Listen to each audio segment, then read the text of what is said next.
يا الأساطير ديالي، توحشناكم بالزاف وتوحشنا حلقات أساطير الأسود. صديقي الإنسان، ازيك؟ عامل ايه وأخبارك ايه على سطح كوكبنا اللطيف القمر ده؟ أتمنى يا رب تكون بخير. إن شاء الله النهاردة رجعنا من تاني لسلسلة أساطير الأسود، واللي عمرنا ما هنبطلها أبدا مهما حصل، ما تقلقوش. حلقة النهاردة هتكون عن واحد من أكتر الأسود اللي طلبتوا إننا نتكلم عنه وعن حياته بالتفصيل، وكمان عن آخر أخباره حاليا في سابيساند. وفي نفس الوقت هو واحد من أكتر الأساطير المظلومين إعلاميا، مع إنه وحش مرعب، واللي نشكر الرب إنه لسه عايش معانا لحد اللحظة اللي بنصور فيها الحلقة دي. الأسد ده هو واحد من أسودي المفضلة في السنين الأخيرة، اللي اضطر إنه يعيش لوحده بعد موت إخواته الاتنين بسبب مرض السل البقري، ومن وقتها بقى وهو واقف بطوله ضد أقوى التحالفات في سابيساند وجهنم الأسود الأفريقية. أسد من ضمن ألقابه العيون الغاضبة وصائد الجواميس ووحش سابيساند وأبو أوتاوا. وأكيد انتوا كده خلاص عرفتوا إننا بنتكلم عن الأسد الأسطوري تومبيلا. طب ايه بقى اللي بيحصل معاه دلوقتي، ووصل لفين بعد ما كان في تحالف مع نوكاهوما ابن الجبانة؟ وايه حكاية اسد افوكا الجنوب الاخير معاه دلوقتي؟ وكمان ايه موضوع الاشبال العشرة؟ لا ده احنا يلا بينا بقى ومن غير رغي كتير ندخل في الاسطورة على طول، ونتعرف على اخر اخبار المرعب صائد الجواميس الاسد تومبيلا. بس زي ما احنا متعودين صديق الانسان قبل الكلام واجب السلام. السلام عليكم ورحمة الله وبركاته، فيديو جديد من اساطير الاسود.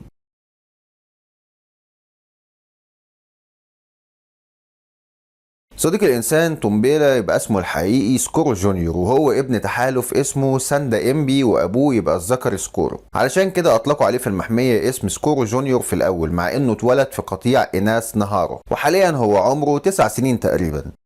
تومبيلا هو واحد من أكتر الأسود اللي أنا شايف إنها مش متقدرة كويس، أو مش متقدرة من الأساس، ولا مشهورة في سابيساند. أسد بقى لما تيجي تفنطه وتبص على سيرته الذاتية هتلاقيه فعلا أسد مخضرم ومرعب ووحش حقيقي، وهتستغرب إزاي هو مش واخد مكانته بين الأسود. مبدئيا كده وبسم الله الرحمن الرحيم، هو واحد من أجمل الأسود كلهم اللي اتشافوا في سابيساند، وبالنسبة ليا هو تاني أجمل أسد شفته في حياتي في سابيساند، وده طبعا بعد الأسد أوتاوا ميل حفيد المابوجو وابن الماجنجلانز. تومبيلا أسد بيتقال عليه جولدن ميل بسبب لون لبدته الذهبية وعيونه الجميلة اللي بتطق شرار على طول، وبسببها اتسمى باسم العيون الغاضبة. وبالرغم بقى من شكله الجميل والكيوت والزوين بالزاف، إلا إنه في وقت المعارك ما بيبقاش كده أبدا خالص نهائيا، وبيطلع المجرم اللي حبسه جواه. تومبيلا اخواته الاتنين ماتوا ورا بعض على طول بسبب مرض السل البقري، وبالرغم من كده هو ما استسلمش ابدا، وقدر يكمل في البرية القاسية دي كلها لوحده وبطوله. يعني لك ان تتخيل اسد شاب وحيد بيتواجه مع اخر اسدين من تحالف برمنجهام بويز الاساطير، نينها ومفومو، والاتنين ما قدروش عليه وما قدروش انهم يقتلوه. كمان تومبيلا قدر يسيطر على قطيع إناس أوتاوا المشهور ويحكمهم لوحده، ويطرد برمنجهام أكتر من مرة. ده حتى لما مفومو مات ونينها دخل في تحالف مع ابنه الحلوف نوكاهوما، تومبيلا كان بيواجههم هما الاتنين، وبيضرب نوكاهوما كل علقة وعلقة أنيل من اللي قبلها.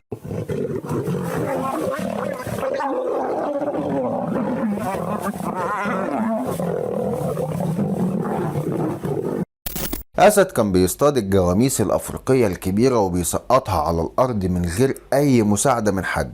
تومبيلا هو أسد بيعاني من يوم ما اتولد، والطبيعي إنه كان يموت من بدري جدا، وكان شاهد كمان على إبادة قطيع إناسه كلهم، واتضرب وكان هيموت، وحصلت له إعاقة دايمة في رجله الشمال الخلفية من أسدين المخيم. ومع ذلك هو لسه لحد النهارده قادر يقف على رجله ويكمل في سابيساند، وماسك في الدنيا بمخالبه وأنيابه، وهو يبقى والد اللبؤتين الشباب، آخر ما تبقى من قطيع إناس أوتاوا الشهير. تومبيلا سمح لنينها في أواخر أيامه بعد ما أسدين المخيم ضربوه إنه ياكل وجبة ويموت موتة ملوك. وخليكم فاكرين الحركة دي كويس جدا، لأننا هنحتاجها في سياق الحلقة. في حاجة غريبة كمان، وهي إن أسدين المخيم كانوا يقدروا يقتلوا تومبيلا في أكتر من مناسبة، لكن في كل مرة كانوا بيخلوه يمشي وهو عايش ومكمل في الأدغال، ودي حاجة أنا مستغربها ومش لاقي لها أي تفسير خالص. لكن الأغرب بقى هو اللي لسه جاي في السكة دلوقتي.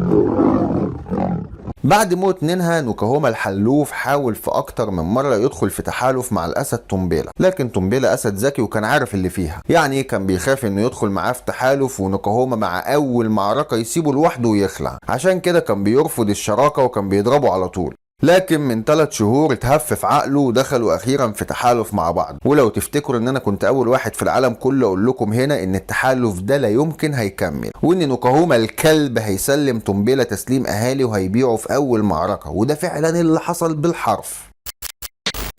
الأغرب بقى هو إن يوم 16 أغسطس سنة 2024 يعني من 3 أيام بالظبط بيتشاف تومبيلا وآخر أسد من أفوكا الجنوب في قطيع إناس مانجيني، والاتنين كانوا قاعدين بياكلوا وبيتغدوا على جثة حمار وحش اللبؤات كانوا لسه مصطادينه. لبؤات منجيني اللي بيحكمهم هم أسدين مخيم السهول، لكن اللبؤات دي سبحان الله فجأة كده سمحوا للأسدين الأغراب إنهم ياخدوا حصة من اللحم وياكلوا معاهم، وكمان ما كانوش قلقانين منهم ولا حتى خايفين على أشبالهم ال10 من الأسدين دول. وده بقى يبقى بالظبط نفس اللي عمله تومبيلا مع نينها زمان لما سمح له إنه ياكل وهو مريض وضعيف، وكأن الجميل بيتردله دلوقتي.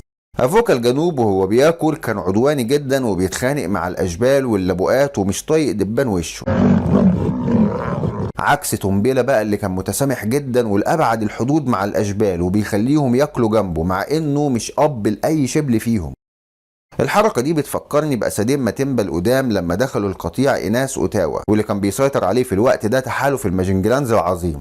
واسدين ماتيمبا بقى كانوا متسامحين مع اشبال الماجنجلانز جدا، وده اللي خلى في الاخر اللبؤات يقبلوهم في القطيع وكأن مفيش حاجة حصلت. بالمناسبة كده السيناريو ده ممكن يتكرر بحذافيره لو تومبيلا دخل في تحالف مع افوكا الجنوب الاخير، والاتنين بقى كانوا مستعدين للموت علشان خاطر الاشبال. وقتها اللبؤات هتقبلهم بسهولة وهيخضعوا ليهم ويخلوهم يتزوجوا معاهم ويخلفوا منهم كمان، خصوصا بقى وان اسدين المخيم بعيد جدا عنهم ومستقرين حاليا مع لبؤات شمانجوي ومركزين مع اسدين نواسو تشاكا وعاوزين يقلبوا الدنيا دم هناك. تومبيلا وافوكا الجنوب الاخير لو اكلوا وجبتين كاملين كمان هيستعيدوا صحتهم ووزنهم وعضلاتهم وهيرجعوا يحكموا من تاني. وهم فعلا من شهر كانوا جلد على عظم تقريبا وكانوا على ابواب الموت خلاص، لكن حالا الموضوع بيختلف والمعادلة بتتغير وبتتشقلب رأسا على عقب. واقرب تهديد ليهم حاليا موجود في منطقة شتوى، والكلام هنا عن تحالف جديد بيجمع بين الاسد خانية او الاسد طلمات الشاب، واللي حظه الاسود والمهبب والمنيل خلاه يدخل في اخوة مع الكلب ده، وهي مسألة وقت قبل ما يسلموا للموت ويهرب وهو حاطط ديله بين رجليه. اصل هي عادته يعني ولا هيشتريها؟ هو احنا غرب وهنتوه عنه؟ ولحد وقت تسجيل الحلقة دي الأسد تومبيلا والأسد أفوكا الجنوب موجودين مع لبؤات مانجيني وأشبالهم ومرحب بيهم وبياكلوا مجانا وببلاش. الوحش سكورو جونيور أو تومبيلا حارب برمنجهام والمخيم وأسود تانية كتير وقدر يعيش وجيناته مكملة في البرية لحد النهاردة. أسد ذكي جدا وبيقدر يفاجئنا في كل مرة بالطريقة اللي بينجو بيها، وهو بلا شك أفضل صائد جاموس في سابي ساندو كلها حاليا. أنا بحترم الأسد ده وبقدره، هو واحد من أجمل الأسود كلها وبيمتلك شجاعة غير عادية. وإن شاء الله بعد ازدهار لبؤتين أوتاوا ورجوع أعداد القطيع للتزايد مرة تانية هيكون السبب الأول والوحيد في ده هو الأسطورة تومبيلا اللي حفر اسمه بالذهب على رمال سابي ساندو الجهنمية. وبكده يكون خلص فيديو النهاردة من أساطير الأسود. صديقي الانسان الجميل الحبوب، من وجهة نظرك بقى ايه افضل سيناريو لتومبيلا؟ هل بقى هو انه يدخل في تحالف مع افوكا ويحكموا مانجيني وده طبعا هيخليهم يواجهوا اسدين المخيم في اي وقت، او حتى كمان الاسد الشاب طلماتي وخيبتها اللي معاه ده ويا صابت بقى يا 2 عور، ولا انه ياكل ويتغذى كويس ويستعيد صحته ويرجع اسد رحال لوحده بعيد عن النوش ده كله؟ اكتبوا لنا تحت في التعليقات رايكم بمنتهى الصراحة، وإن شاء الله استنونا في حلقات جاية أقوى وأمتع. والسلام عليكم ورحمة الله وبركاته.